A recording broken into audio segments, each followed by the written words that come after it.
From the Heart, Daily Devotional by Ellen G. White. Modern Day Enochs, July 8th. And Enoch walked with God, and he was not, for God took him. Genesis chapter 5, verse 24. After Adam's fall from a state of perfect happiness to a condition of sin and misery, there was danger that men and women would become discouraged. But the instructions which God gave to Adam, and which were repeated by Seth and fully exemplified by Enoch, cleared away the gloom and darkness, and gave hope to all that as through Adam came death, through Jesus, the promised Redeemer, would come life and immortality. In the case of Enoch, the desponding faithful were taught that while living among a corrupt and sinful people who were in open and daring rebellion against their Creator, if they would obey him and have faith in the promised Redeemer, they would work righteousness like the faithful Enoch, be accepted of God, and finally exalted to his heavenly throne.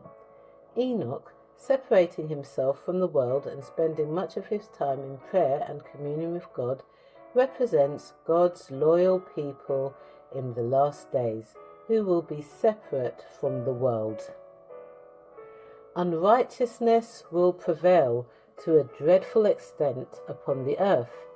People will give themselves up to follow every imagination of their corrupt hearts and carry out their deceptive philosophy and rebel against the authority of high heaven.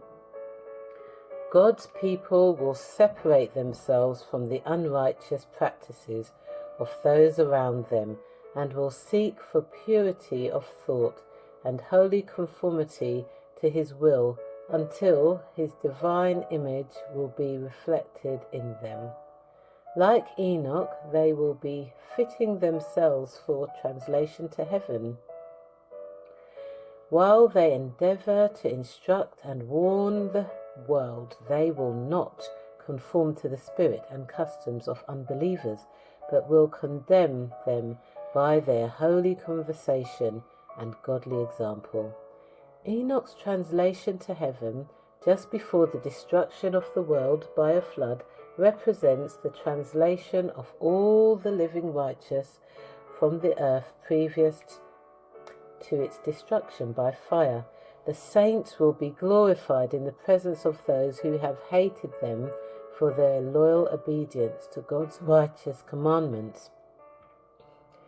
Enoch instructed his family in regard to the flood. Methuselah, the son of Enoch, listened to the preaching of his grandson Noah, who faithfully warned the inhabitants of the world that a flood of waters was coming upon the earth. Methuselah and his sons and his grandsons lived in the time of the building of the ark. They, with some others, received instruction from Noah and assisted him in the work.